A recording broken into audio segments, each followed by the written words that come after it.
días.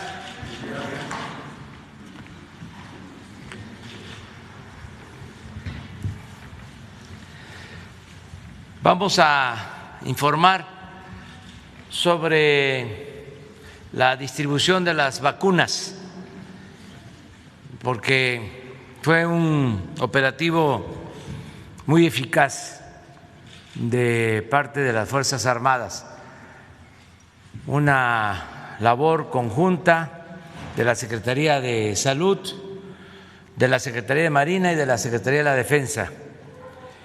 Y son buenos los resultados. Ahora vamos a informar que ya prácticamente en todo el territorio nacional han llegado las vacunas para que se atienda primero a los médicos, enfermeras, trabajadores del sector salud que están en hospitales COVID, que esa es la prioridad.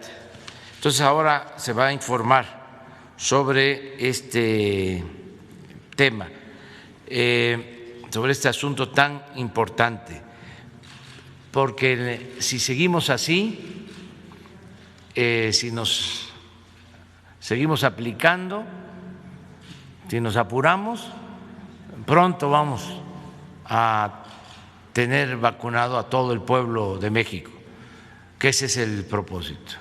Ahora, la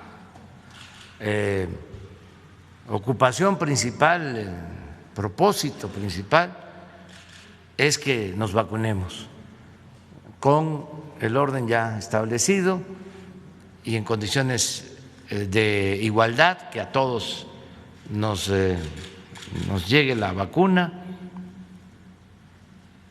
de manera universal, que se tenga este derecho a la salud garantizado, y es cosa de contar con dosis suficiente y también con la capacidad de distribuir y de vacunar lo más pronto posible. Recuerdo de nuevo, porque esto es importante, si vacunamos a todos los adultos mayores, si cumplimos con el plan de que a finales de marzo tenemos vacunados a todos los adultos mayores, se reduce la mortalidad por COVID en un 80%. Por eso es urgente, prioritario, el que avancemos en la vacunación. Ya no queremos más fallecimientos, más muertes, más sufrimientos. Entonces la vacuna es la opción, es la alternativa. De modo que se va a informar ahora sobre la distribución y también, terminando de exponer lo de la vacuna, queremos exponerle lo de los reclusorios, lo de la privatización de los reclusorios, como un ejemplo de las atrocidades que hicieron durante el periodo neoliberal, los negocios del sector privado y el sector público, esa mezcolanza, esa vinculación estrecha, ¿no?, entre los negocios privados y los negocios públicos, o cómo se hacían los negocios privados al amparo del poder público, cómo se alimentaban, se nutrían los poderes, el poder económico y el poder político, con estos negocios de los reclusorios privados, y así en muchos otros casos. Pero bueno, para que se sepa por qué es que no podemos continuar con el mismo régimen y por qué quieren regresar los que llevaron a cabo estos atracos, estos fraudes al pueblo, a la nación. Entonces vamos a informar también sobre este tema. Entonces le damos la palabra al general secretario, al general Sandoval, que nos informe de toda la operación de distribución de ayer de las vacunas y luego vemos lo de los reclusorios. Con su permiso, señor presidente. Bien, a ver si podemos poner el gráfico.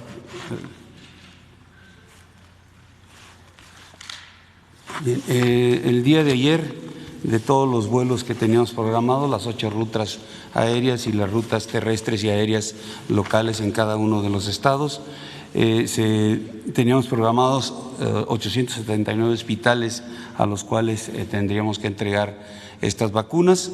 Se concluyeron el 94% de ellos, 828, están pendientes de entregarse a 51 hospitales, el 6%. Estos corresponden al estado de Oaxaca y de Chiapas. En Oaxaca pudimos nada más entregar a 12, que nos quedó pendientes 41 hospitales, y de Chiapas entregamos a 21, nos quedan pendientes 10. Esto no fue posible concluirlo por las condiciones meteorológicas que se presentaron ahí en ambos estados. Hay un frente estacionario que nos impedía realizar los vuelos en helicóptero que teníamos programados en esos dos estados. Ya ahorita a las 6:50 de la mañana ya inició la ruta en el estado de Chiapas, que sale de Tuxtla, va a Tapachula, Copalar y Palenque para poder culminar con los hospitales que teníamos pendientes. Y en Oaxaca a las 6:30 de la mañana inició su vuelo un helicóptero para cubrir la ruta Loma Bonita, Huajuapan, Pinotepa, y mandamos un avión más de refuerzo, está por aterrizar ahí en Oaxaca para poder coadyuvar en el esfuerzo ahí en el estado y realizar a través de avión la entrega a los hospitales de Puerto Escondido e Ixtepec. Consideramos que entre 11 de la mañana y 12 de mediodía estaremos ya culminando la operación en esos dos estados, ya con posibilidad de iniciar la vacuna. En toda la operación se utilizaron 8.600 hombres entre el Ejército, Fuerza Aérea, Armada y Guardia Nacional, con 716 vehículos. Las dosis se repartieron en los estados y pendiente, como ya mencioné, estas dos estados del sureste del país. La operación se realizó sin incidentes mayores, más que estas condiciones meteorológicas que se nos presentaron. Hubo lugares en que se tuvo que incrementar los efectivos para que fuera más rápido la distribución y pudiéramos estar en condiciones de iniciar como se estableció a las 8 de la mañana del día de hoy. Pasamos el video, señor presidente. Tenemos un video de las actividades que se realizaron el día de ayer, desde el arribo de las vacunas hasta la distribución en los estados y hospitales.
Gobierno de México. Señor presidente. Bueno, pues hoy inicia la vacunación masiva en estos hospitales. Ya está preparado todo. El propósito es vacunar en 3 días a más de 400,000 trabajadores del sector salud. En estos 3 días, ya con las vacunas puestas en los hospitales. Terminando de vacunar a todos los trabajadores de la salud, de hospitales COVID, vamos con los adultos mayores. Esperemos iniciar a finales de este mes, principios de febrero, ya la vacunación también, así, masiva, a todos los adultos mayores. Ya están preparadas las brigadas y vamos a seguir avanzando. Van a seguir llegando vacunas, va a llegar la semana próxima otro envío de Pfizer de más de 400,000 dosis y así semana con semana, y las otras vacunas que se van a ir incorporando para tener dosis suficientes para todos. Muy bien. Vamos a exponer lo de los reclusorios, ya después abrimos para preguntas en los 2 casos, ¿no? Y a ver si en este tiempo tenemos también comunicación con algún hospital. ¿Ya está? Cuando estemos, sí, más adelante, que empiecen a vacunar, a ver si consiguen, como nos están viendo, si nos pueden mandar imágenes de cuando ya empiecen a vacunar en un hospital. Muy bien, entonces vamos con los reclusores. Rosa Isela.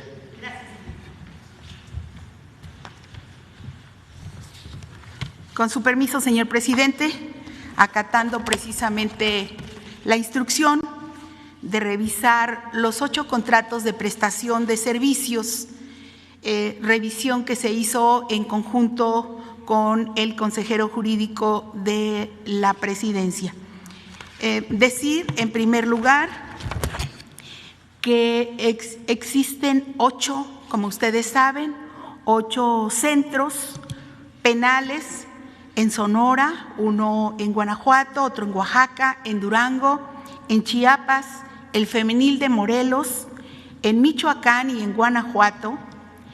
Estos 8 centros tienen un convenio con el gobierno que fue suscrito en 7 de ellos el 27 de diciembre de 2010, en tanto que el de Oaxaca fue suscrito el 18 de marzo de 2011. Aquí están los proveedores originales y el nombre de las empresas de los proveedores actuales, precisamente sobre estos servicios, estos contratos de prestación de servicios. En aquel momento, los contratos fueron suscritos por Gonzalo Villarreal Guerra, entonces coordinador general de Centros Federales, por Arturo Sosa, director general de Administración, precisamente en la coordinación general de estos centros federales, y por Marco Antonio Villarreal, exdirector de adquisiciones de la misma dependencia. La firma de estos convenios tuvieron lugar en la época del entonces presidente de la República, Felipe Calderón Hinojosa, cuando el secretario de Seguridad Federal era Genaro García Luna.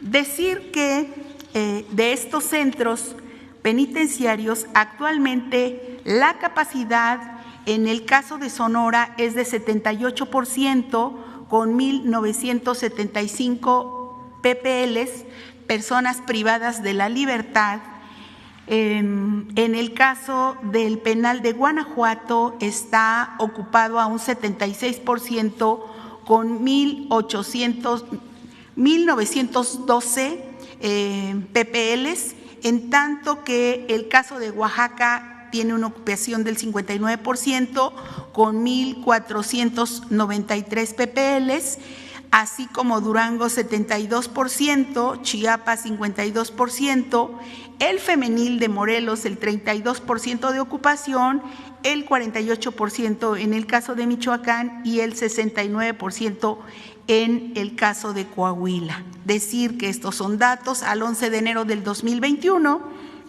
y que esto corresponde a 12,284 total en estos 8 centros privados de todo el país, que forman parte o que están albergados en estos centros penitenciarios privados. Aquí enseguida mostramos la lámina del gasto anual que se está pagando precisamente en estos últimos 9 años, un total de 75,661 millones de pesos, y este es correspondiente solamente al 36% del pago total. Aún hay un monto pendiente por pagar en los años siguientes de 190,638 millones de pesos, que corresponderá hasta, en algunos penales, hasta el 2032 y en otros hasta el 2036 o 2037. Así se hace un costo total proyectado a 20 años, es aproximado de 266,300 millones de pesos. Esto significa que será tomado en cuenta pues los índices de precios que se manejan para los siguientes años. Por ejemplo, el gasto de 2020 es alto el porcentaje que se tiene que pagar a estos centros penitenciarios privados. De un total de 22,776 millones que ejerce PIRS en 2020, el 68,3% fue para pagar a las empresas privadas. ¿Cuánto se pagó en 2020? Un total de 15,562 millones de pesos. Así también decir que en este siguiente cuadro está el gasto por PPL en centros penitenciarios privados en 2020. Por ejemplo, Sonora tiene un total pagado a 2020 a empresas privadas de 1,819 millones de pesos, y de un total en ese penal de 1,975 personas privadas de la libertad, y cada uno de ellos se gasta 921,102 pesos en un gasto por PPL al mes de 76,758 y un gasto por PPL al día de 2,558. Voy a poner el ejemplo del femenil de Morelos. También de estos 8 centros elegí 2. El 1,867 millones se tienen que pagar al año, en el cual hay albergadas 899 personas privadas de su libertad y tienen un costo por PPL al año de 2,308,000 pesos. Y esto corresponde a 192,000 pesos al mes, y 6,411 se paga por cada una de ellas al día. Les doy el ejemplo porque precisamente pues mi origen es de los últimos es el gobierno de la Ciudad de México. Aproximadamente ahí no se paga más que un promedio de 500 pesos en los penales que maneja el gobierno de la Ciudad de México. Les voy a dar ahora el total. En total de los, reitero, del gasto en centros penitenciarios privados en 2020 fue de 15,562 millones de pesos por 12,284 PPLs en prisiones federales privadas, y el gasto por PPL al año promedio es de 1,375,064 pesos, y el gasto por preso, por interno al mes es de 114,588, y el gasto por PPL al día es de 3,819 pesos al día. Quiero decir que reitero que en la Ciudad de México el promedio es de 500 pesos. Ahora le doy la palabra al consejero jurídico, por favor.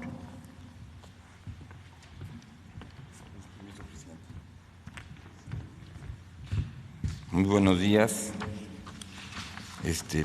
Primero, aclarar que este contrato, que casi llega a los 270,000 millones de pesos, fue por adjudicación directa. Vamos a leer 4 de las cláusulas principales del contrato.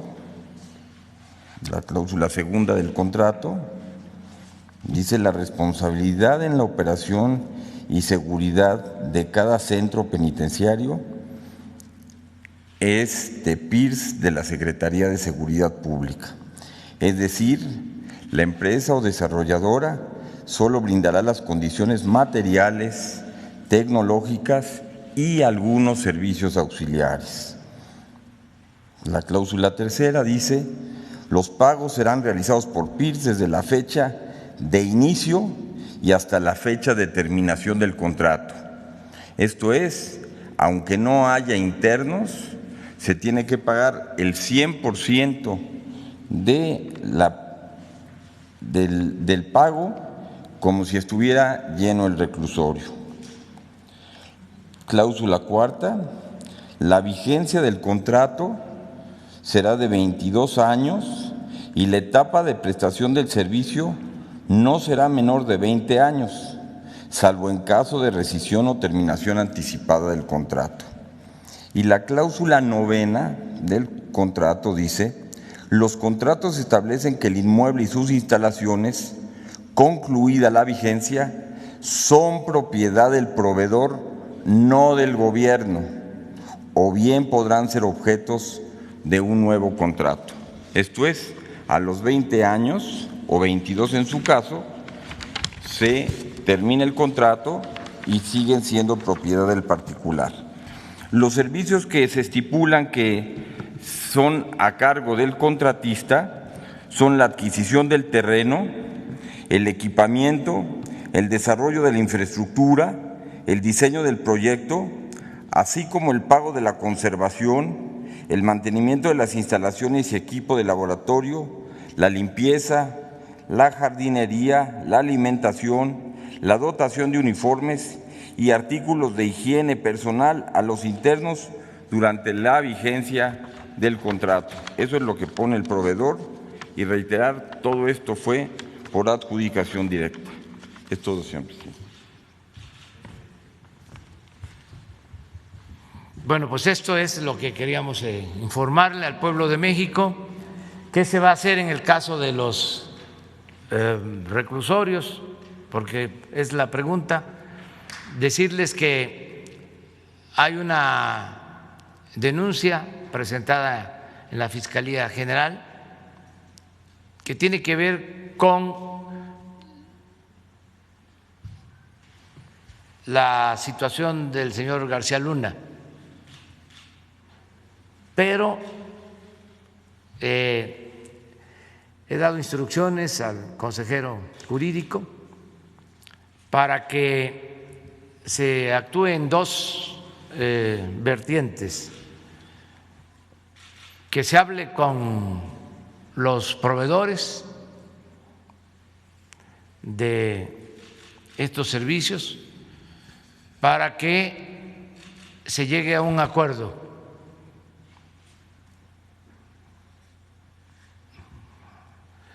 Porque consideramos que es un abuso, por decirlo amablemente, y que si tienen voluntad de que haya un arreglo, se debe de lograr un acuerdo en beneficio de la hacienda pública. Se va a hablar con cada uno de ellos. Lo siguiente, o al mismo tiempo, en paralelo, se va a empezar a elaborar una denuncia en lo civil para cancelar los contratos. Si no se tiene un arreglo. Aquí vamos a estar informando. Obviamente aquí hubo abusos de todo tipo. Los beneficiarios de estos contratos muy vinculados al poder. Me reservo los nombres, a no ser que me lo pida el INAI.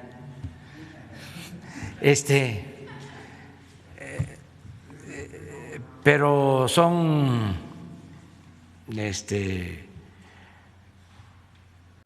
empresas muy vinculadas a políticos, muy vinculadas a políticos. Y esto es lo que ya no queremos que vuelva a suceder en el país. Y es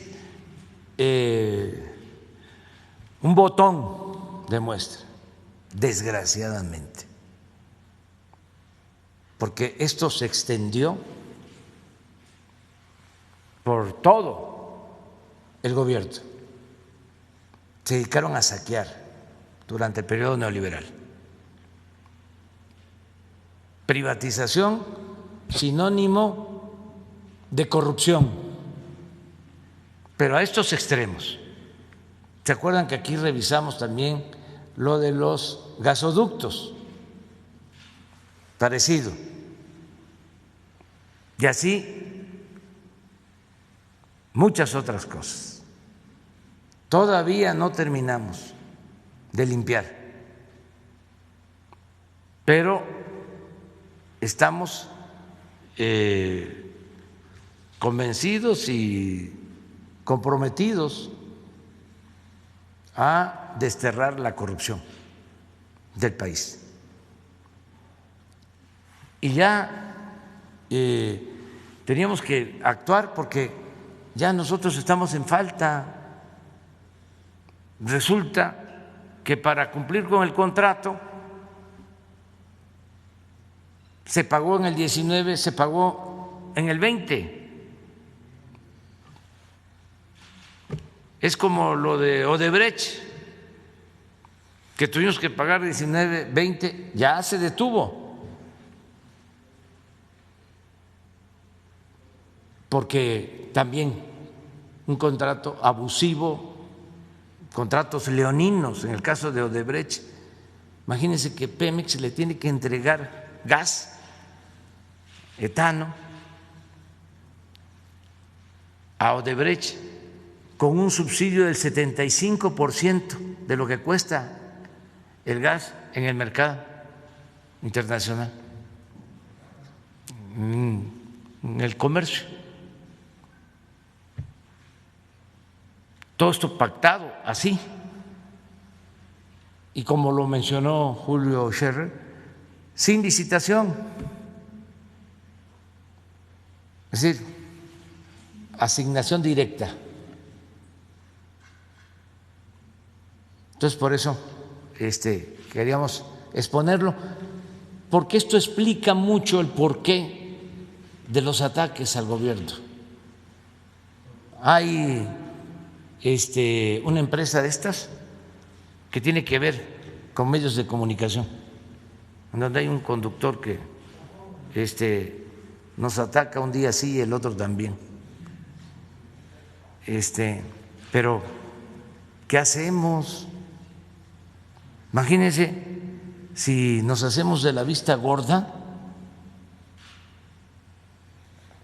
nos convertimos en cómplices. ¿Y con qué cara vamos a ver a la gente, a los que nos gritaban y nos siguen gritando? No nos vayas a fallar. Entonces, ofrecemos disculpa por las molestias que esto ocasiona, pero la transformación va. Tenemos que limpiar al país de corrupción. Por eso no avanzaba México, por eso cada vez más pobreza. ¿Cuándo va a alcanzar el presupuesto? Miren, 16,000 millones de pesos.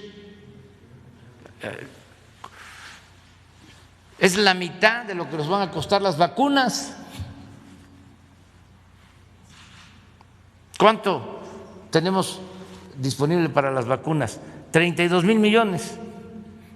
¿Cuánto cuesta esto al año? ¿Cuánto se pagó el año pasado? 16,000 millones. La mitad. Pues por eso no alcanzaba el presupuesto.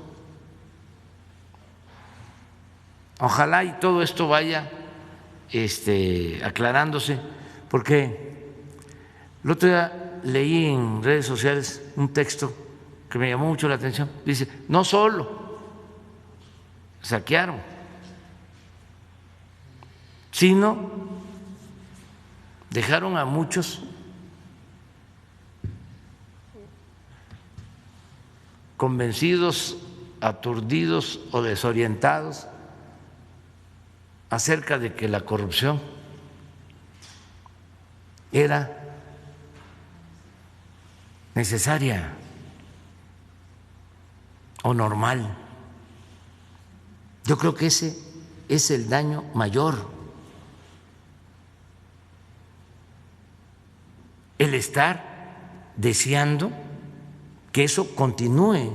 Es una especie de masoquismo, porque insistieron mucho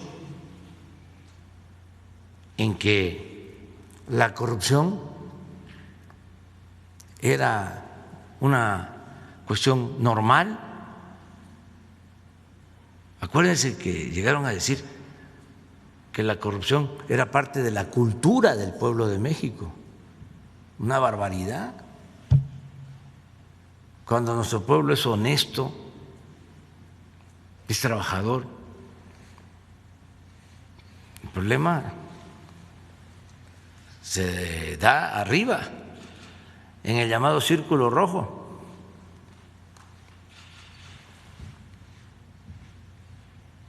Entonces, por eso decidimos informarle a los ciudadanos y vamos a seguirles informando de cómo va el trámite y cuánto vamos a ahorrarnos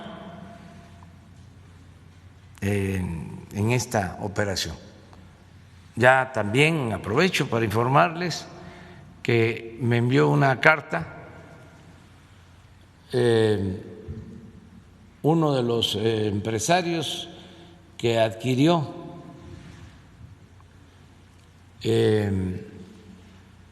acciones en Altos Hornos de México Ustedes conocen la historia de que los anteriores dueños le vendieron al gobierno una planta de fertilizantes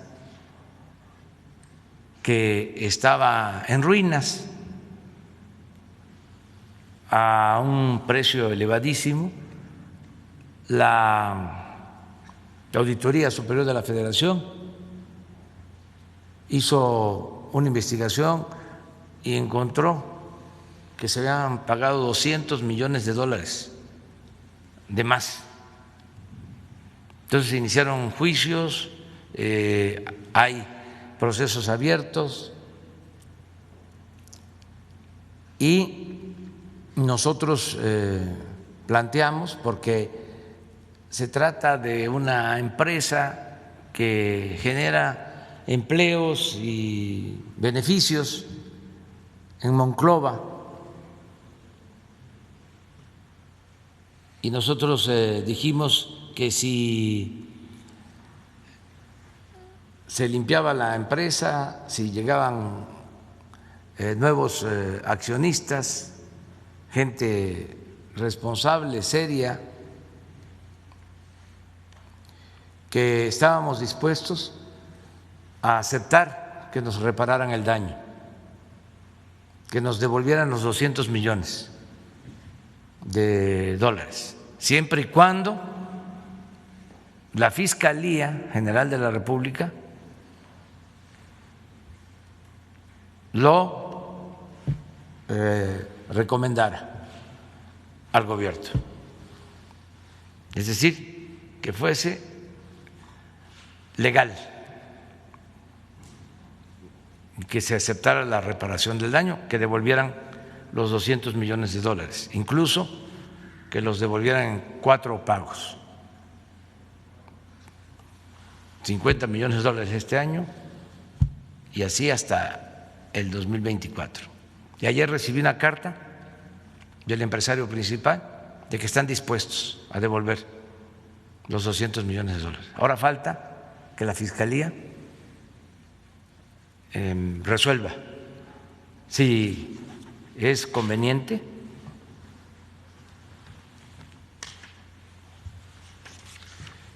llegar a este acuerdo y a esta reparación del daño, si es legal, si está permitido, si lo podemos hacer.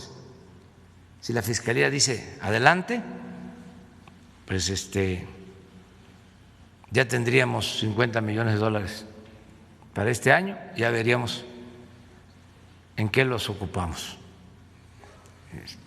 Iría al instituto para devolverle al pueblo lo robado y del instituto a un programa, una acción, un beneficio a comunidades o a lo que se decida, lo que convenga más. Pero bueno, nos importa mucho el que haya castigo a los responsables, pero también nos importa mucho el recuperar lo robado.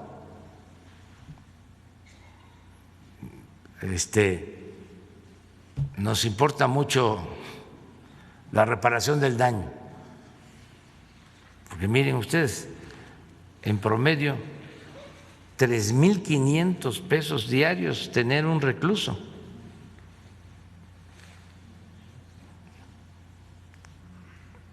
Pues es lo que yo gano al mes. O sea, 100,000.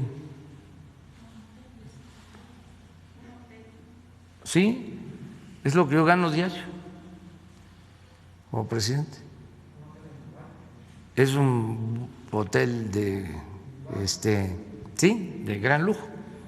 Entonces, esto es lo que tenemos que enfrentar. Sí, porque no incluye todos los servicios. No hay la vigilancia, no hay guardia, ¿sí? Son ciertos servicios nada más. Bueno, adelante. Hay lista. Lisbeth.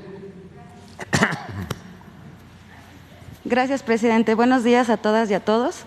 Lisbeth Álvarez, de Grupo Política y ZMG Noticias.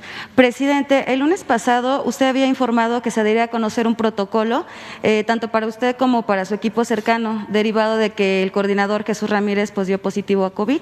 Saber si ya se tiene este protocolo y saber si también usted ya se hizo la prueba para descartar cualquier riesgo. Sí, ayer quedamos en que se iba a dar a conocer el protocolo. ¿No se distribuyó? Sí, por favor.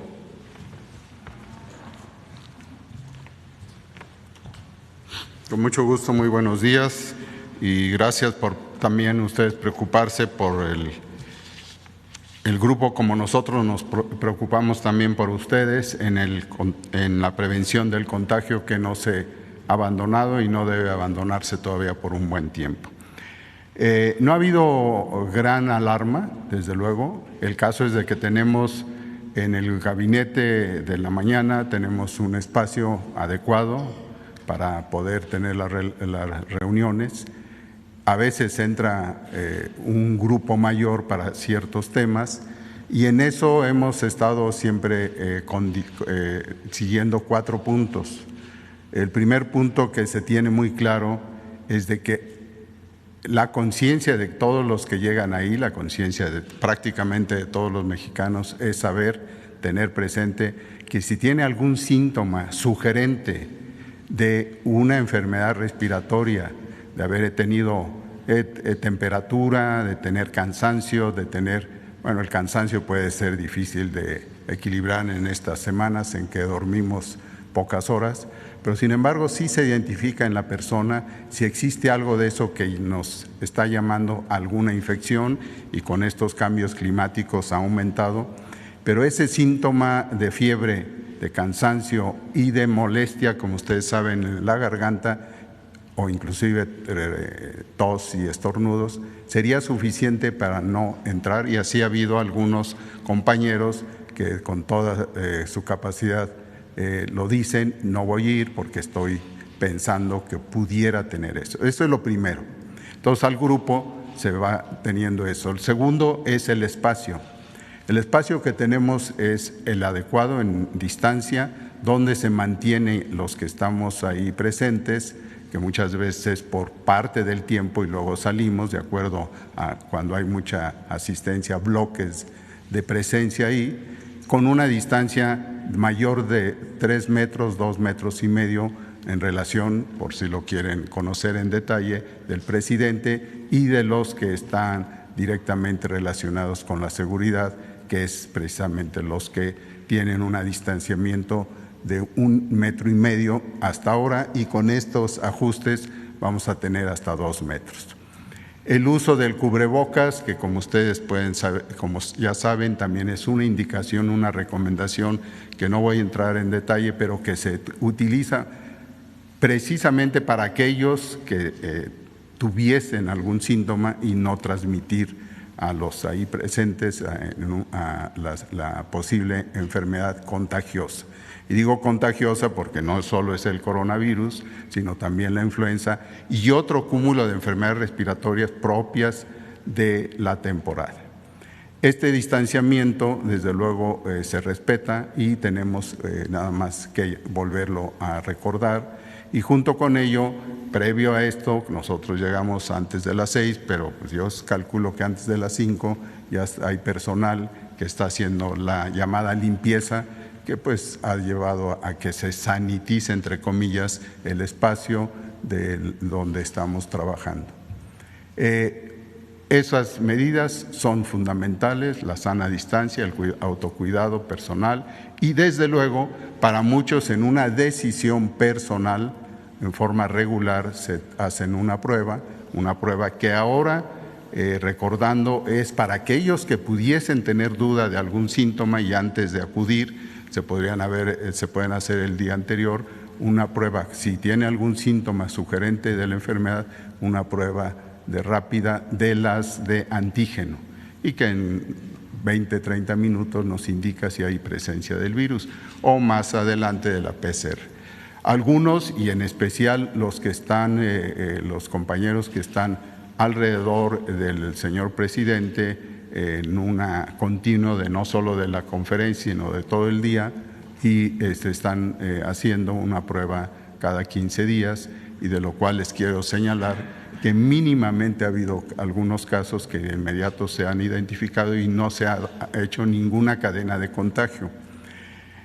En otro ámbito y como ofertación a los ahí presentes, el que quiera se puede hacer esa prueba de PCR en el curso de cada inicio de semana, ya sea yendo al INDRE o aprovechando que en ocasiones para la rutina de que se sujetan algunos de los compañeros cercanos al presidente, cada 15 días se puede hacer.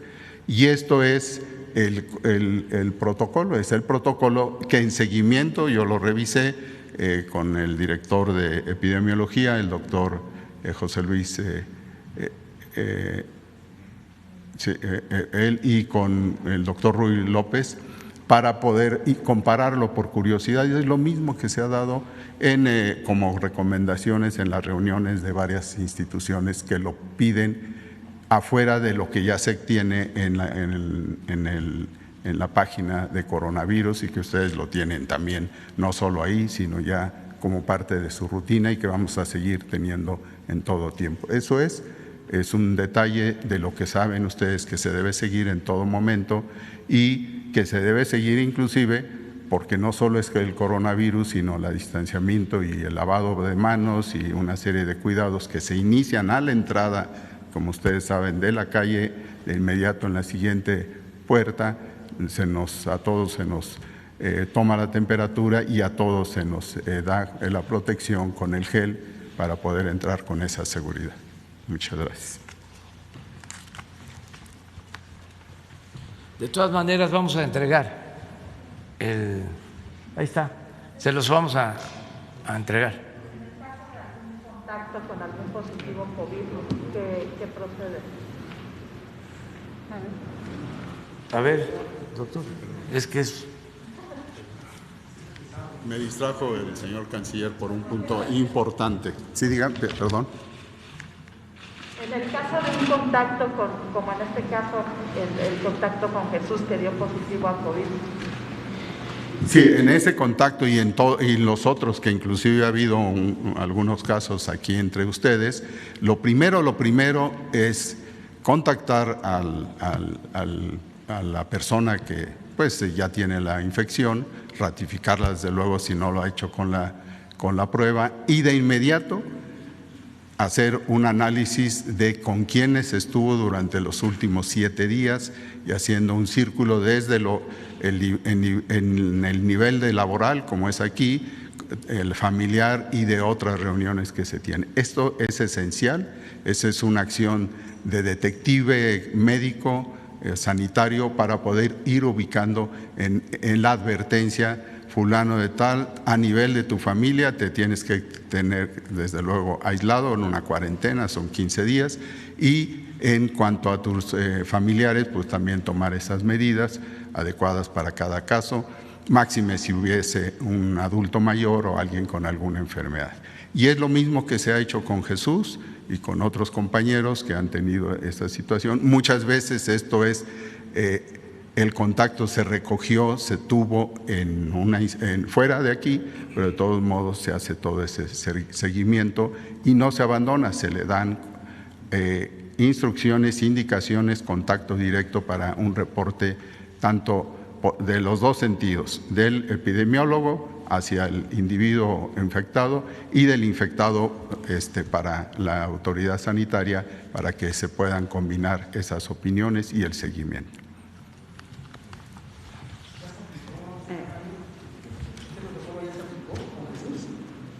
Sí, está con Jesús en eso. No. Ahí va, no, para nada, no.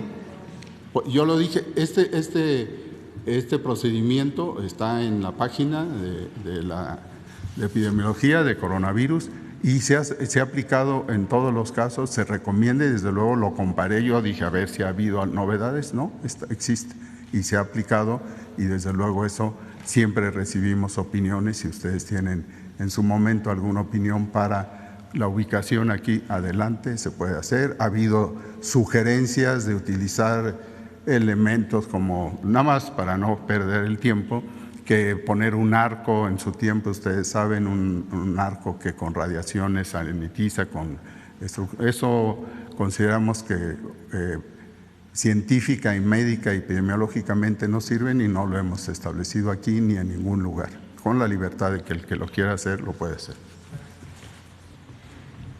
Presidente, mi segunda pregunta va enfocada en que usted la semana pasada hablaba sobre los medios alternativos para seguir fortaleciendo la democracia. En ese sentido, ¿usted podría considerar que la publicidad que se le da a los medios grandes también se les pudiera destinar un poco a estos medios de comunicación? Sí, tendría que verse, revisarse. Lo importante es garantizar el derecho a la información, sin censura. Ya me pronuncié por lo que hicieron las plataformas de Twitter y de Facebook en los últimos tiempos. No puede ser, repito, que una empresa particular se erija en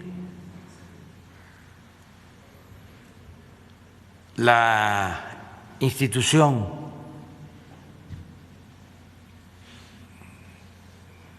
mundial por sus alcances de la censura, como la Santa Inquisición de nuestros tiempos, ¿no?, en lo que corresponde a las redes sociales. Eso no se puede aceptar, no se puede permitir, porque eso va en contra de la libertad. No sé si ustedes han observado de que desde que tomaron esas decisiones, la Estatua de la Libertad en Nueva York se está poniendo verde de coraje, porque no quiere pasar a ser un símbolo vacío. Entonces, la libertad, incluso en el caso de Estados Unidos, es la principal enmienda en su Constitución. Claro que entonces, en aquel tiempo, no se imaginaba de que iban a haber empresas particulares con capacidad para limitar la libertad. Por eso, esa enmienda hace mención de que ningún gobierno puede limitar la libertad. Entonces, sí es un tema, ¿eh? Y luego está el otro tema, el de la invasión a la intimidad. Que cómo es posible que una empresa particular va a saber todo lo que hacemos los seres humanos, nuestros gustos, lo que hacemos en público y lo que hacemos en privado, nuestras pláticas familiares, las pláticas con nuestros amigos.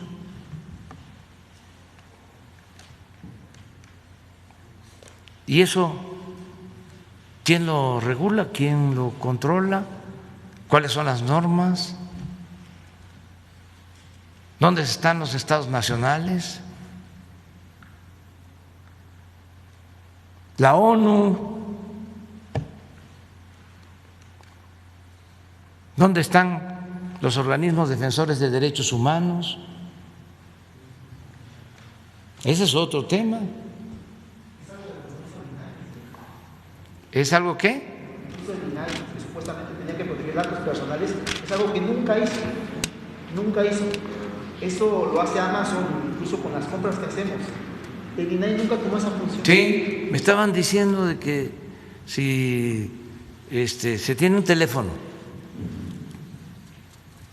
y entonces escuchan de que nos queremos comprar un par de zapatos, aparece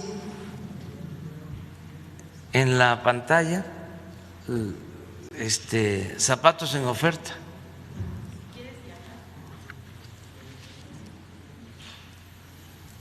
Sería muy bueno que un día invitemos a un especialista sobre esto, porque la mayoría de la gente no sabe que pues los teléfonos son micrófonos.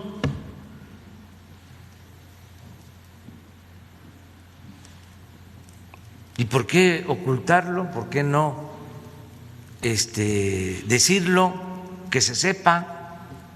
Y si eso está permitido, si es legal, si es moral, si no es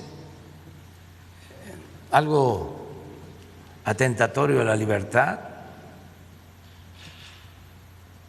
Entonces son buenos temas para la reflexión, el debate. Nosotros vamos aquí en México a atender este asunto. Desde luego, buscando recoger opiniones. Lo que queremos en México es que se garanticen las libertades. Cero censura.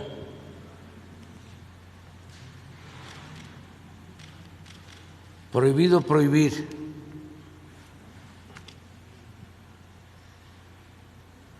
Y yo creo que esto también en otros países se va a revisar. Recuerdo que en las memorias del presidente Mitterrand se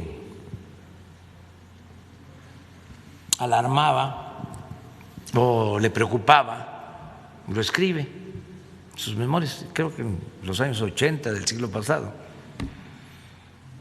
de cómo los poderes mediáticos, y estaba pensando fundamentalmente en la televisión, no en lo que ahora son las redes sociales, y decía que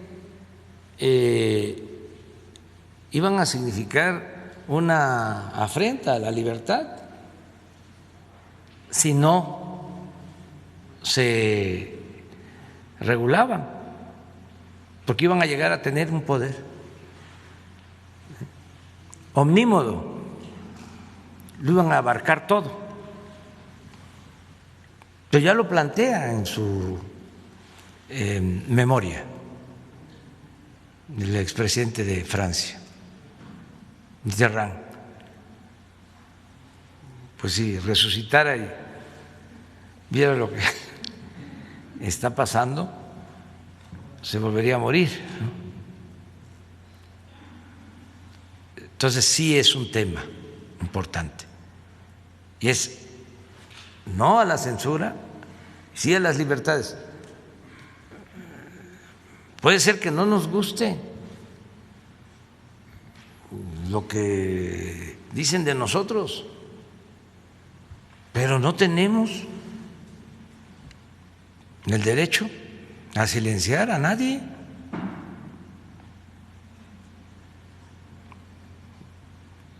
Puede ser que no estemos de acuerdo. El otro día pusimos la frase de que puedo no estar de acuerdo con lo que dices, pero defenderé hasta la muerte tu derecho a decirlo. Eso es lo que está en juego. ¿Tienen algo de la vacunación? ¿Ya? A ver, ¿usted quiere hablar con? A ver, ¿pues está en vivo o es foto? A ver, doctor.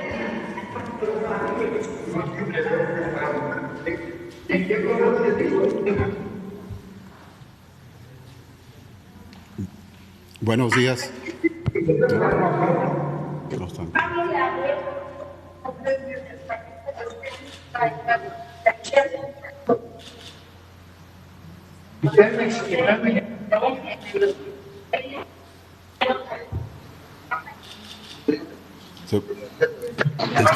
Se está escuchando. Probando el sistema de audio de la 20 zona Oaxaca. Colima. No hace falta, Jesús. Sí, mucho. No hay comunicación a la Ciudad de México, a Palacio Nacional, por favor.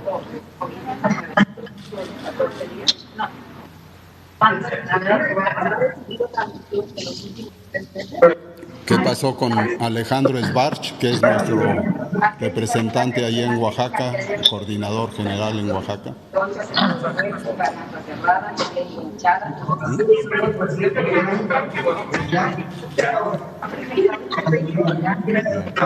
Bueno, pues estamos viendo cómo está el espacio de vacunación.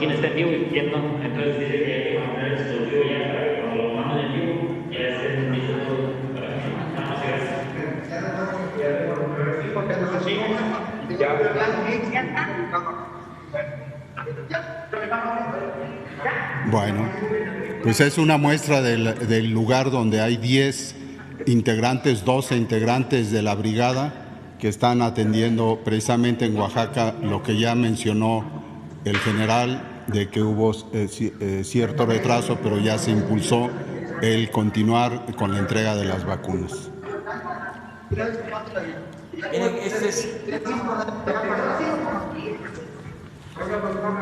ellos son ya miembros de la brigada.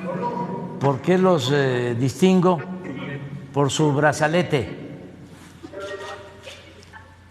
Todos los brigadistas portan ese brazalete. Ahí están. Ya están ahí en el hospital para vacunar, ya deben de estar vacunando.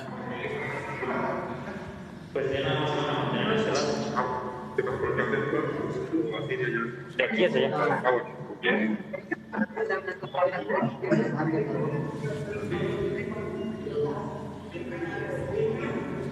Ahí están ya.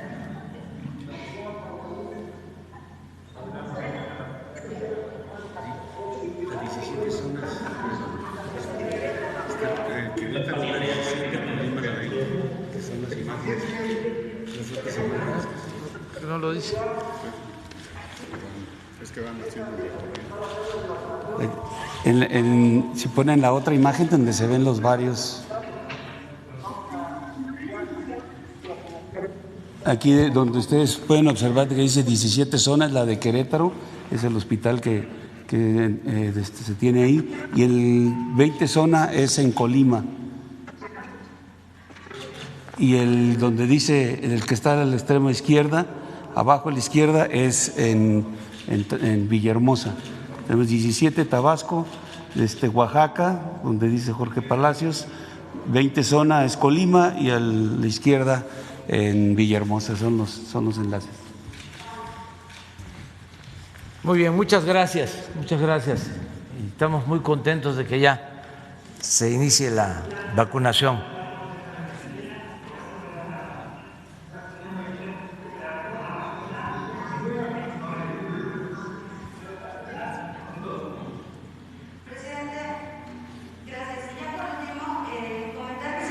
Que cada 25 de cada mes se daría un informe sobre las violencias, los feminicidios y las desapariciones de mujeres. saber cuándo se dará este informe. El mes pasado no se dio, me imagino que por los eventos festivos. Gracias. Sí, vamos a informar para el 25, como quedamos. No sé qué día cae 25. Le vamos a pedir a la licenciada Olga Sánchez Cordero,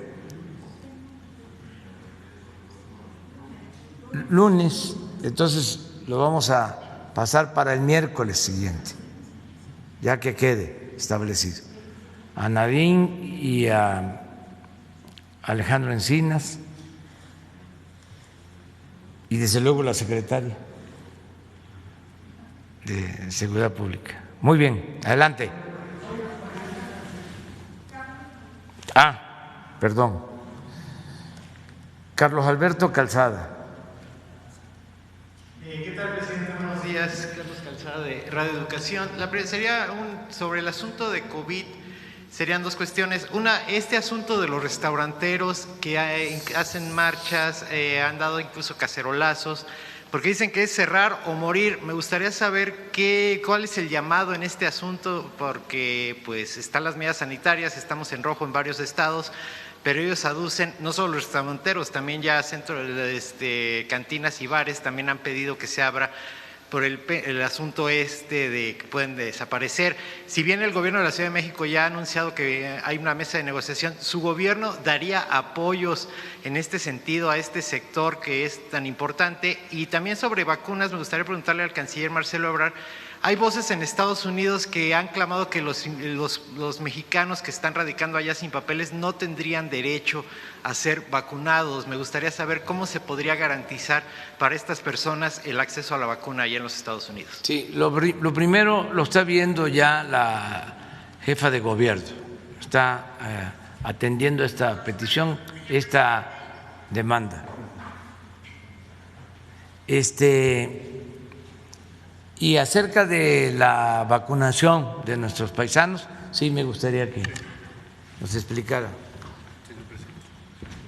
Con su permiso, compañeros secretario de la Defensa, de la Marina, señor secretario de Salud, secretaria de Seguridad y Protección Ciudadana y consejero jurídico.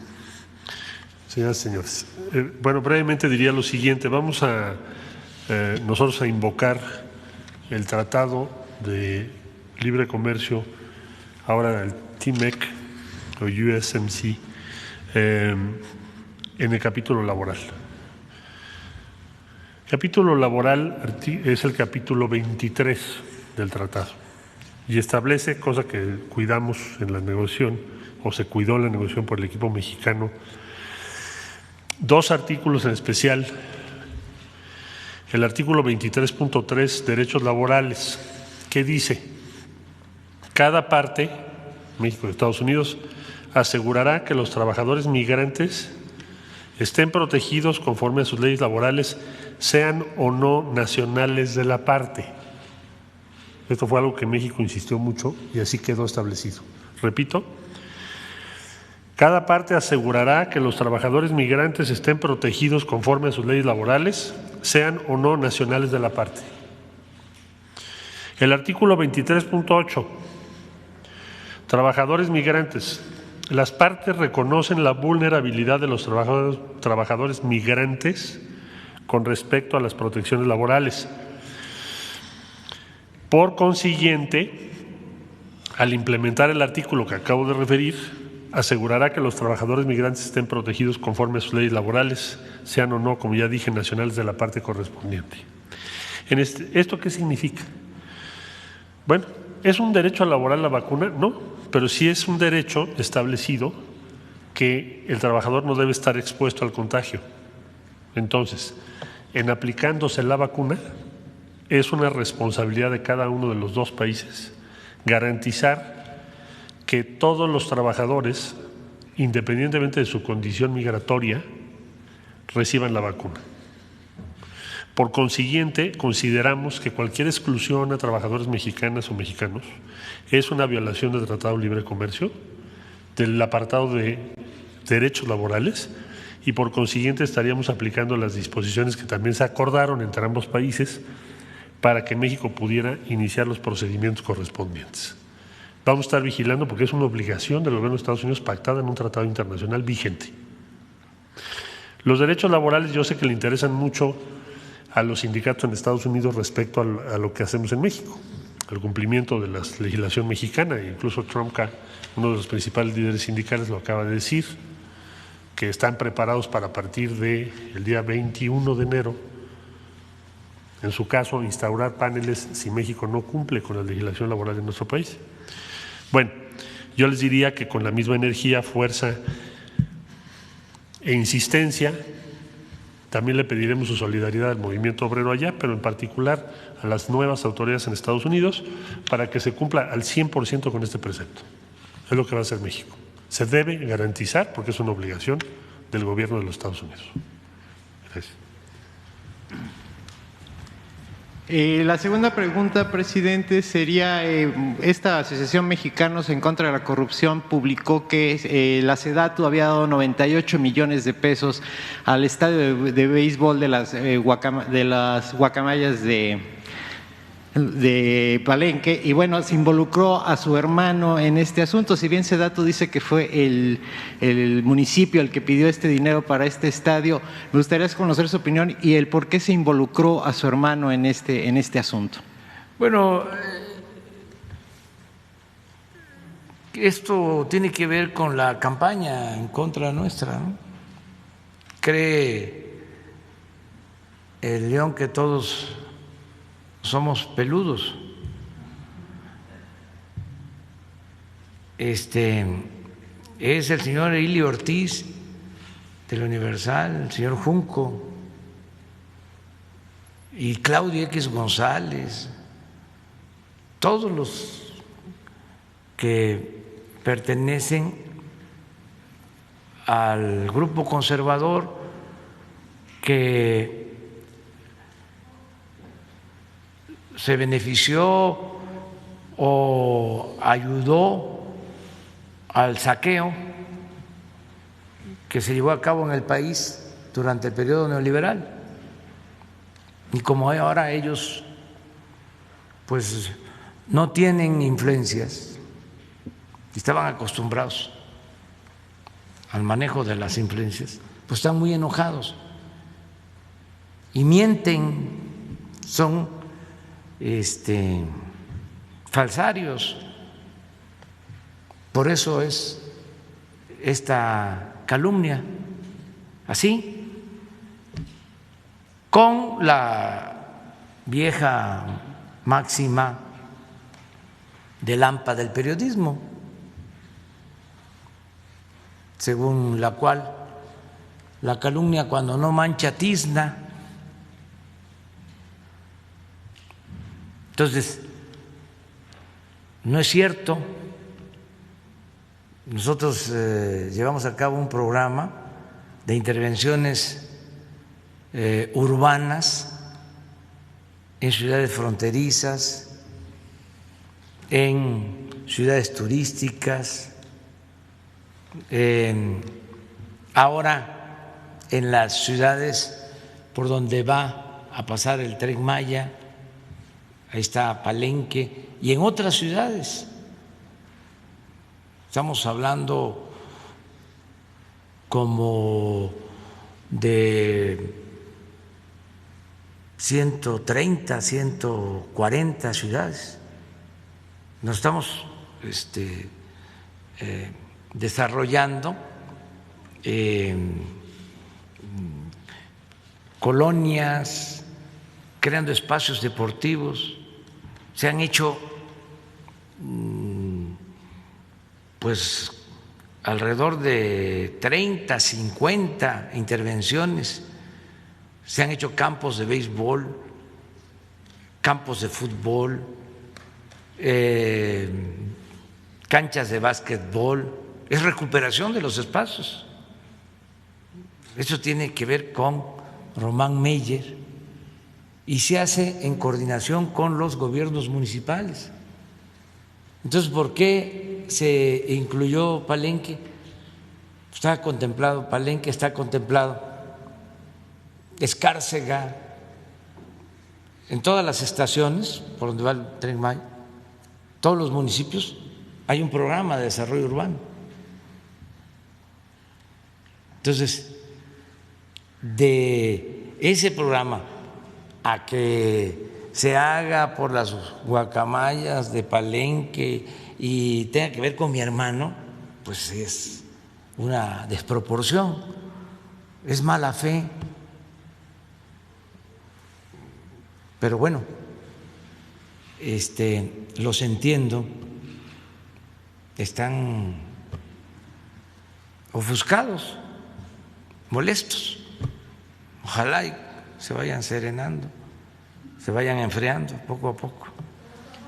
Y ya por último, nada, absolutamente nada, nada. Sí, en algún tiempo, bueno, cuando iba yo a Palenque, pues iba yo a entrenar ahí, con ellos. Miguel Solís, un gran pitcher, era el manager, no sé quién sea ahora. Pues yo juego béisbol en Palenque desde que estudiaba en la Facultad de Ciencias Políticas, desde los años 70. ¿Cuánto tiempo llevas? Casi 50 años jugando béisbol. Pero de eso a que haya influyentismo, a que haya corrupción, pues es bastante exagerado, hay una buena distancia, ¿no? Pero entiendo mucho al señor Ilio Ortiz y al señor Junco, y a Claudio, pues imagínense, están muy molestos porque eran los dueños, se sentían los dueños de México. Entonces ya no hay ese influyentismo y son capaces de mentir.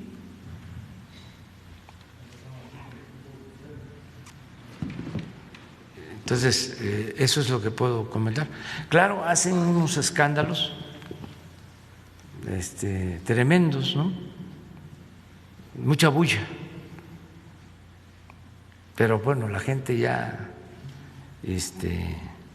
no les cree, porque como cada vez son más burdos, pues se vuelven increíbles.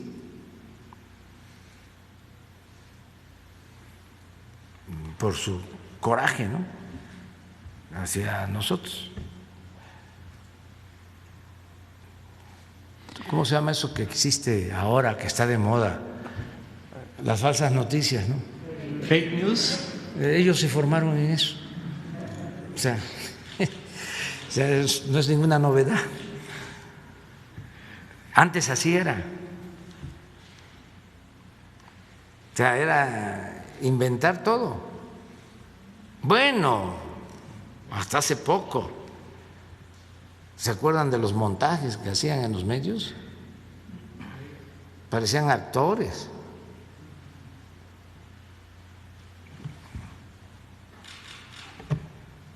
Pero ya esa manipulación no funciona,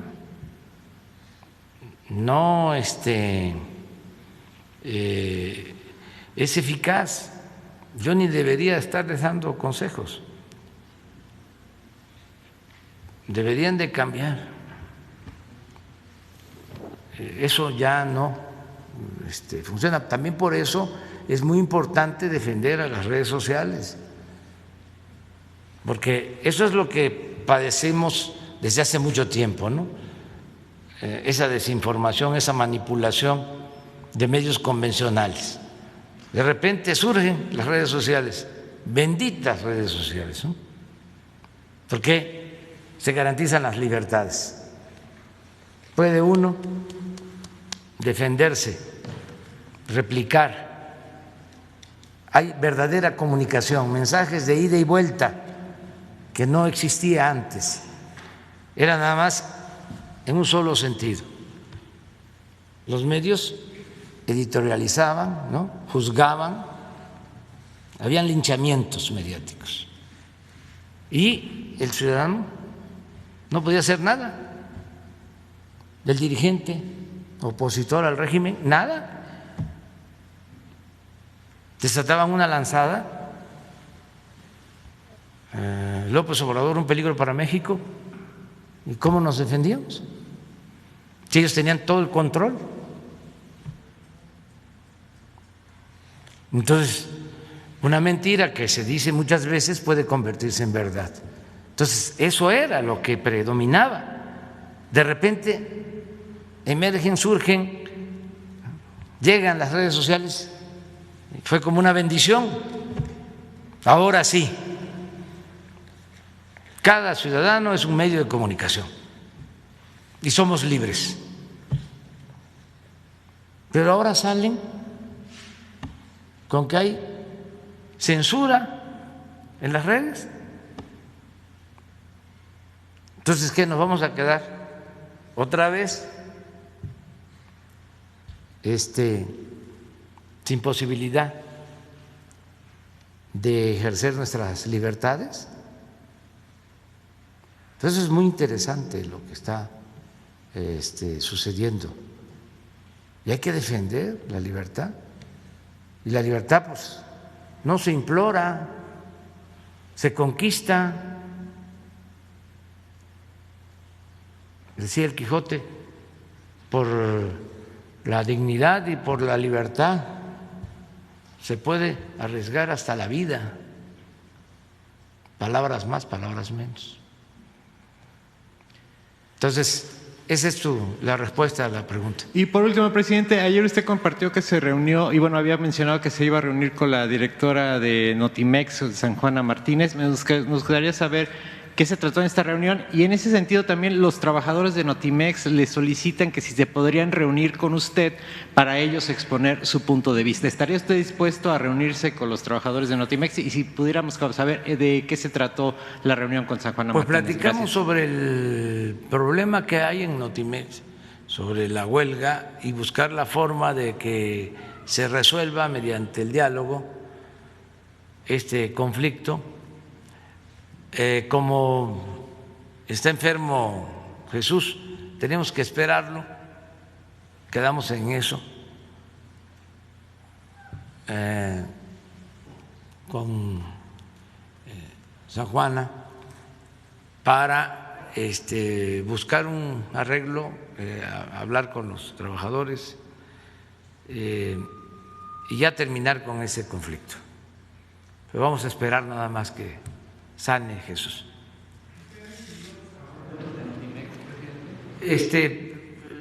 Yo creo que lo haría Jesús y básicamente, y la secretaria del Trabajo.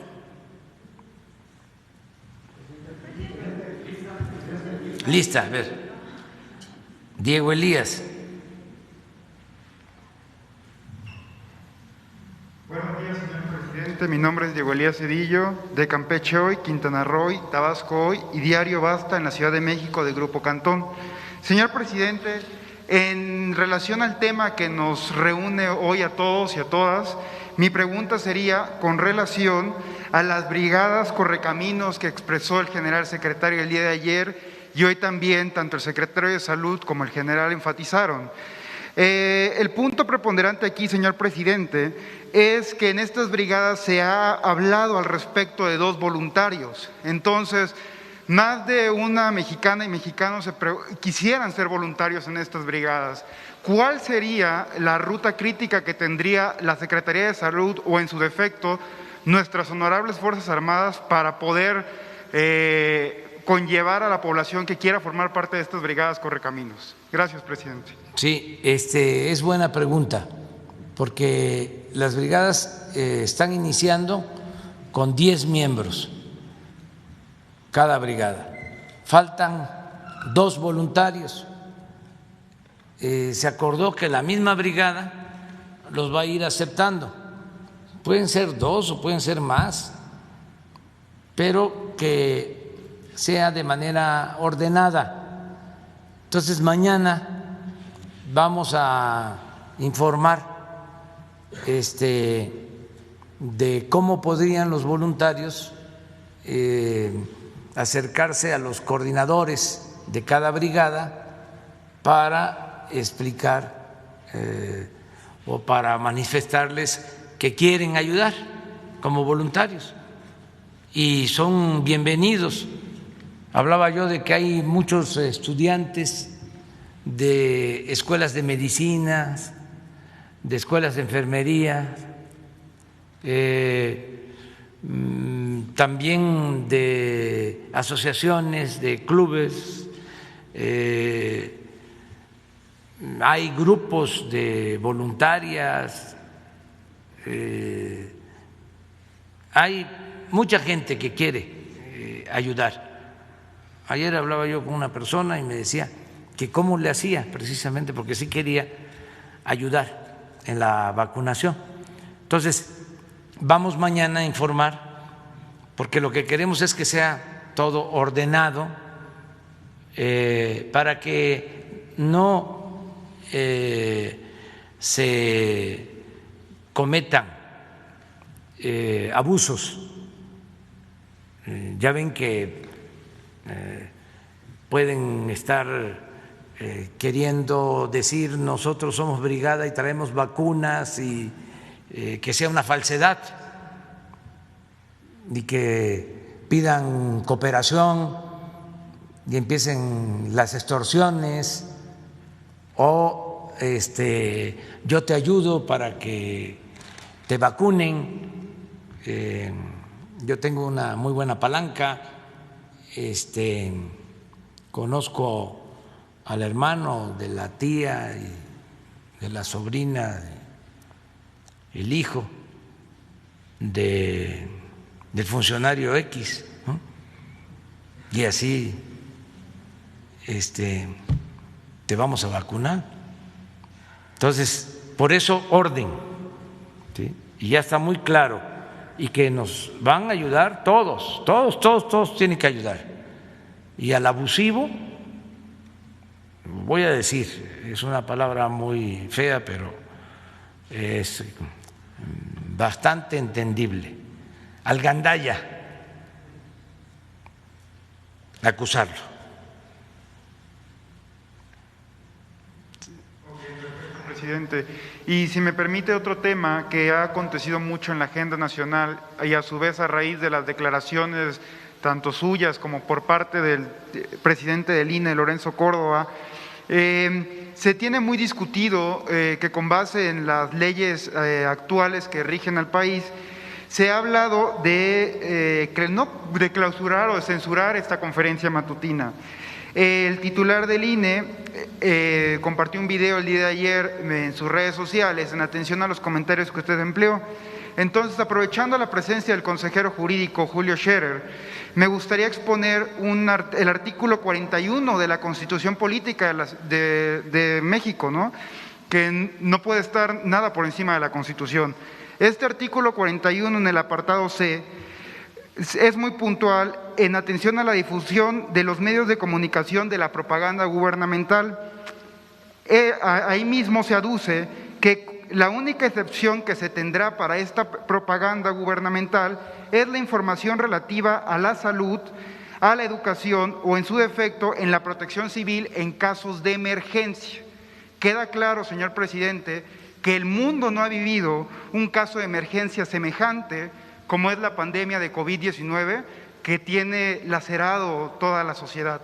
En consecuencia, el cuestionamiento que yo empleo aquí y aprovechando la presencia del consejero es si el presidente del INE no tiene conocimiento de este artículo de la Constitución que rige lo que son las elecciones, ¿habría posibilidad de solicitar su renuncia o destituirlo conforme y en estricto apego a derecho? ¿Y cuál sería su opinión de esto, presidente? Bueno, aparte de lo que nos puede decir Julio sobre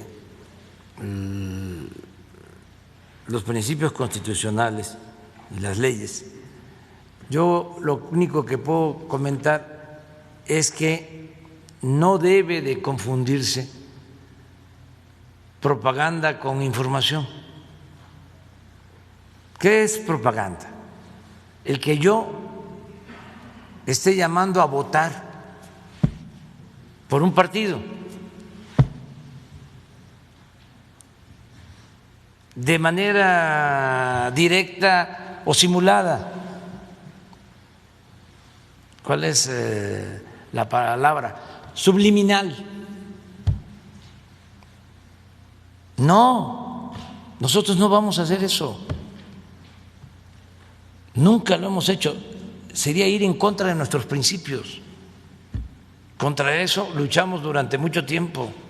Eso que no vio el director del INE, porque se hacía de la vista gorda, que hacían los gobiernos anteriores, hasta el pasado gobierno. ¿Qué no se dio cuenta el director del INE que en el anterior gobierno federal nombraron delegados para ir a promover el voto en municipios del Estado de México, que nombraron secretarios, que el que estaba de secretario de Salud fue de delegado del PRI a Ecatepec? Existe el testimonio, me daba hasta pena que alguien que había actuado, se había desempeñado como rector de la UNAM, terminara de matraquero del PRI. Eso nosotros no lo podríamos hacer por ningún motivo. Sería traicionarnos a nosotros mismos, si siempre estuvimos en contra de eso. O usar el dinero del presupuesto, o comprar votos, o repartir despensas, frijol con gorgojo para obtener los votos, traficar con la pobreza de la gente. No, no somos iguales. Entonces todo eso tiene que ver con la propaganda. Nosotros lo que hacemos aquí es garantizar el derecho que tiene el pueblo a informarse. Por eso digo, pregúntenle a la gente si quieren que ya no haya mañaneras, porque antes muchas cosas no se sabían por el control que ejercía el régimen de los medios de información, con honrosas excepciones. Nada más daban a conocer lo que les convenía. Entonces, las cosas han cambiado. Entonces, no vamos nosotros a hacer ningún acto de propaganda, nada absolutamente. Pero sí vamos a estar informándole al pueblo de todo, y desde luego lo que tiene que ver con la salud, lo que tiene que ver con la educación y lo que tiene que ver con el bienestar en general, que es a lo que nos dedicamos y nos ocupamos. A ver, y técnicamente, jurídicamente, ¿qué hay, consejero, sobre eso?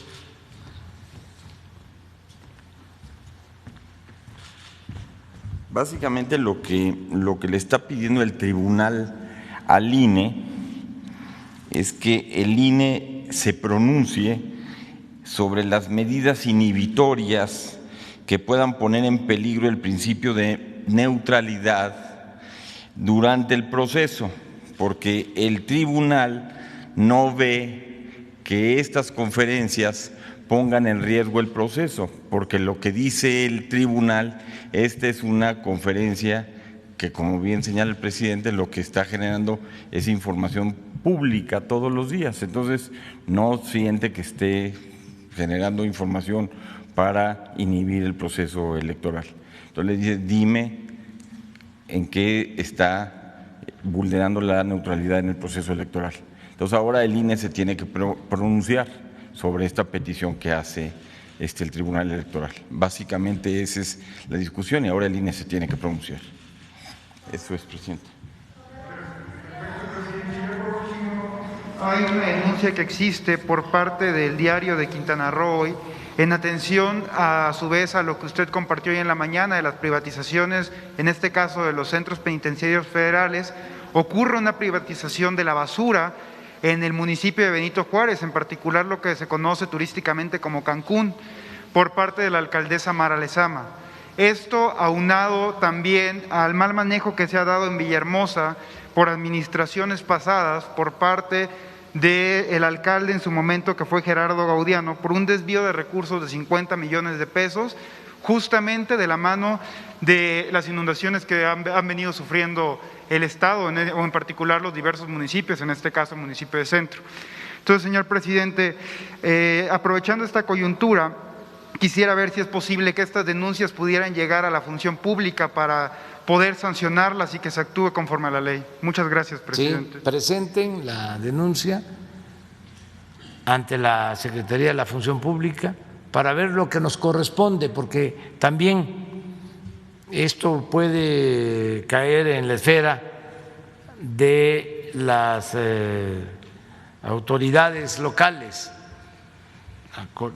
No olvidemos que los estados y los municipios son libres, son soberanos, pero que se presente la denuncia a la Secretaría de la Función Pública y nosotros vemos. Y además ya con esto que se está expresando, yo creo que las autoridades, tanto en Tabasco como en Quintana Roo, van a actuar. Muy bien, terminamos con Hans, de la lista. Sí, gracias, presidente. Hans Salazar, de Noticiero. Sí, a ver, Hans, sí. ¿Nos permites porque claro, sí hay información del plan de vacunación?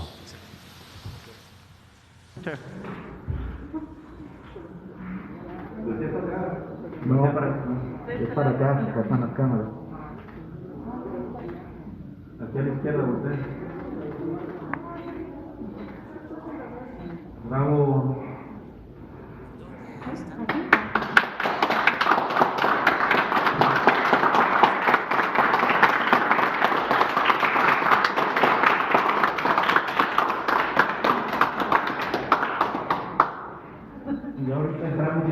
Eso es. Bueno. Sí, gracias, presidente. Hans Salazar, de Noticiero en Redes. Exponerle, presidente, hace unos días, como usted bien sabe, estalló la huelga en Interjet, esta aerolínea que ya traía problemas y al parecer pues, la pandemia, como a muchas aerolíneas, le vino todavía a dar peor. Pero esto también se enmarca en el siguiente, pues en el tema de las aerolíneas nacionales.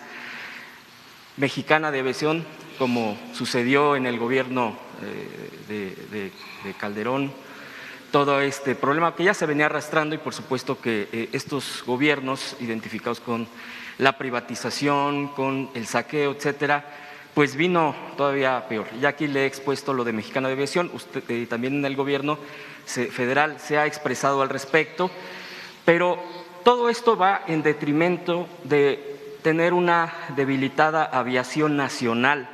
Y esto es preocupante porque evidentemente pues se va perdiendo este alcance de aerolíneas nacionales y pues el cubrir las rutas tendrían que ser cubiertas en este caso pues por aerolíneas extranjeras. Presidente, en este contexto y perder la conectividad en el país, por supuesto, en este contexto de lo delicado que se encuentra la propia economía y que le pega tan fuerte a la aviación, a las aerolíneas nacionales, ¿qué pudiera responder al tema? Ya que se trata de un tema muy importante para el país, ya a nivel nacional, repito, tema de Interjet, tema de Mexicana de Aviación, y así pues se tiene muy pocas opciones y lo peor, los trabajadores, los clientes pierden oportunidad. Ahora, por ejemplo, a muchos de Interjet pues se les debe pues el viaje o devolución de dinero, se les deben quincenas a los trabajadores, etcétera. Quisiera yo preguntarle al respecto si hay un plan del gobierno al respecto. Bueno, lo que está sucediendo en efecto tiene que ver con la crisis, pero también con el mal manejo de las empresas. En el caso de Interjet ya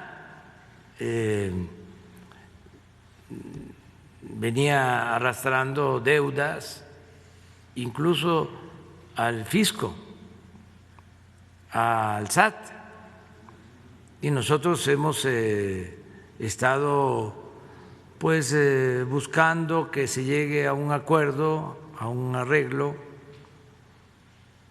Sin embargo, ha habido mala administración. Ojalá y los dueños decidan rescatar la empresa o buscar socios y que se mantenga la fuente de trabajo. Debe de comprenderse que el gobierno no puede estar rescatando empresas. Eso era lo que se hacía anteriormente y se abusó muchísimo.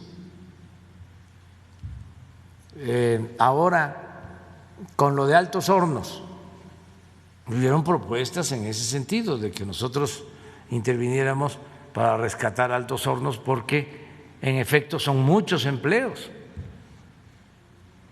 Pero si nos dedicamos a eso, pues entonces fracasa el gobierno, quiebra la hacienda pública o nos endeudamos. Es el método, el mecanismo de FOBAPROA. Convertimos las deudas privadas en deuda pública, porque ¿qué es un rescate? Es que se use dinero del gobierno, que es dinero del pueblo, para sacar adelante una empresa, pero tenemos todos que pagar.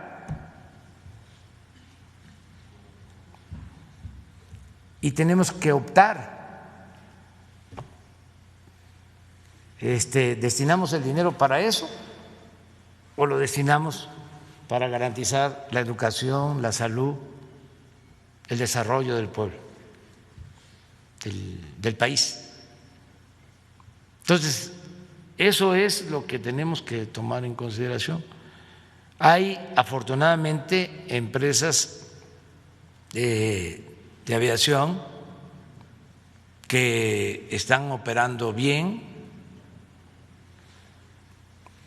Tengo información que no tiene problemas económicos, financieros, una empresa que es bastante accesible por sus costos, sus tarifas, que se llama Viva Aerobús. Viva Aerobús. Y ahora no me van a cobrar ya el pasaje, ya. Después que estoy haciéndole la publicidad. No, pero también la otra que es Volaris, y Aeroméxico, ahí va también. Sí. El problema está en Interjet, básicamente, ¿no? Sí, lo de Mexicana, pues ya conocen ustedes la historia de cómo se privatizó. Fue la primera línea aérea que se privatizó durante el gobierno de Fox.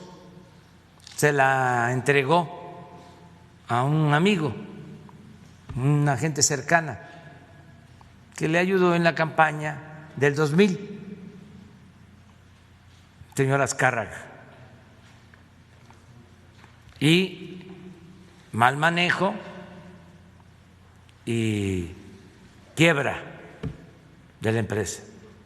Al siguiente sexenio se repitió lo mismo con Aeroméxico. Era pública, le ayudan en el fraude a Calderón y le entrega a particulares, a los que le habían ayudado en el fraude. Afortunadamente, pues se mantiene y ojalá sea así, sobre todo por los trabajadores.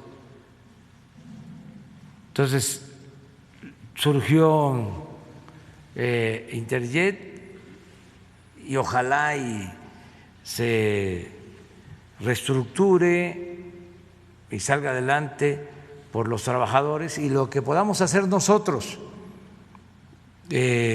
con los límites que tenemos, porque tenemos que cuidar el dinero del pueblo, tenemos que cuidar el presupuesto.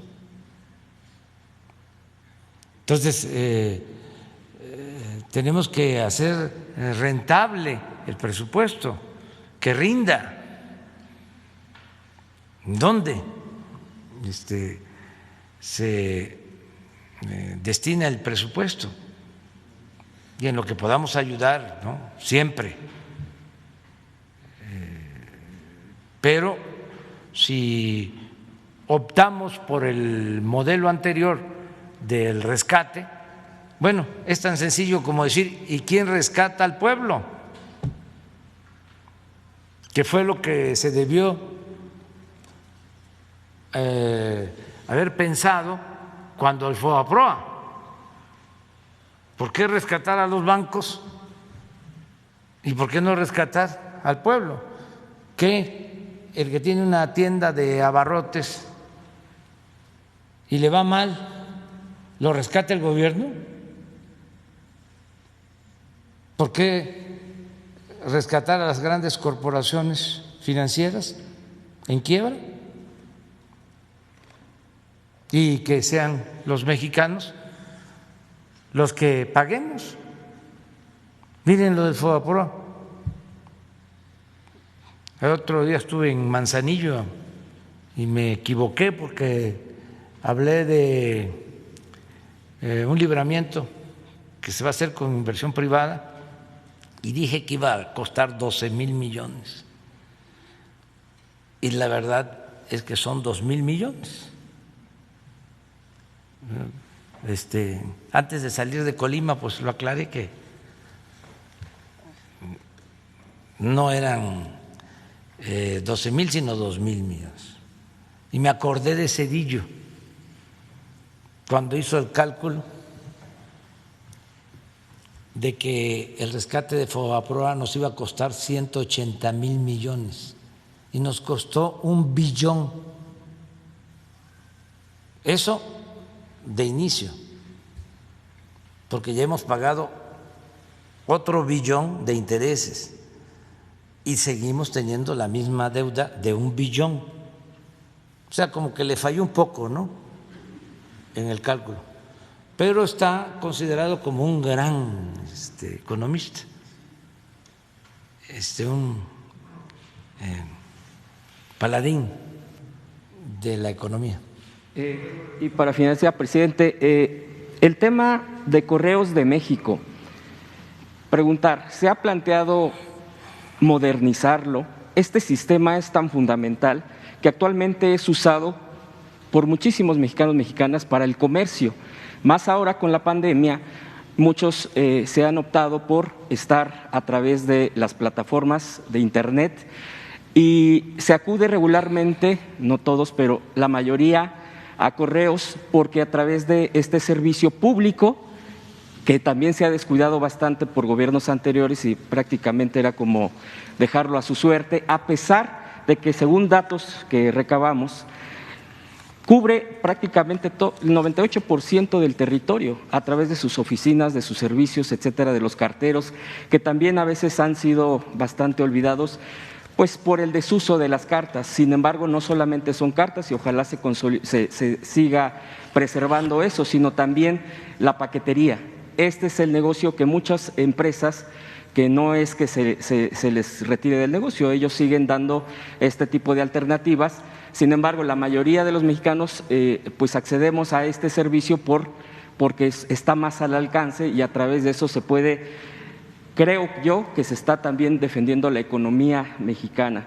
Yo preguntarle, presidente, respecto a esto, ¿qué plan concretamente, si se va a fortalecer esto? Creo yo que la economía se fortalecería bastante.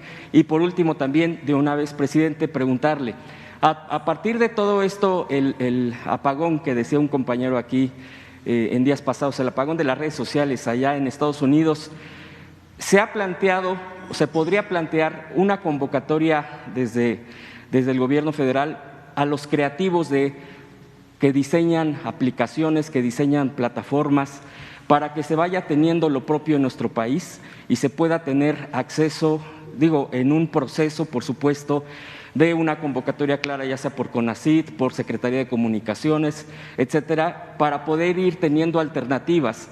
Me parece que esta pudiera ser también, y no dejarlo todo a las grandes empresas, porque si nos censuran a través de eso, prácticamente nos censuran a todos, presidente. Esos dos temas finalmente, y le agradezco la respuesta. Sí, vamos a seguir con la modernización, la limpieza de todo el sector público, rescatar a muchas instituciones que estaban en el abandono, telégrafos, correos. Se está haciendo ya esta labor en comunicaciones.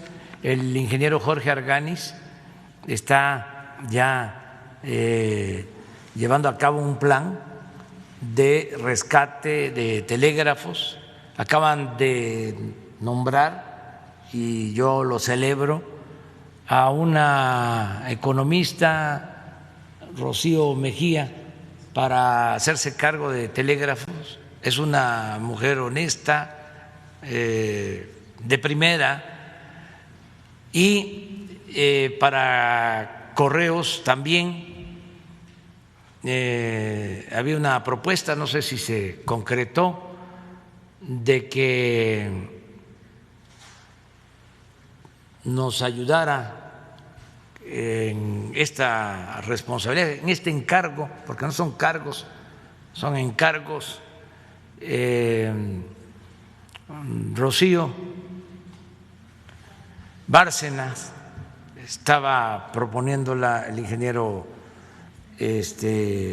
Arganis, a Rocío Bárcena, que es también una mujer con las mismas características que Rocío Mejía, honesta, como Elsa Beites, que está otra mujer excepcional, en Capufe, como Horacio Duarte en aduanas, como Francisco Garduño en migración. En fin, estamos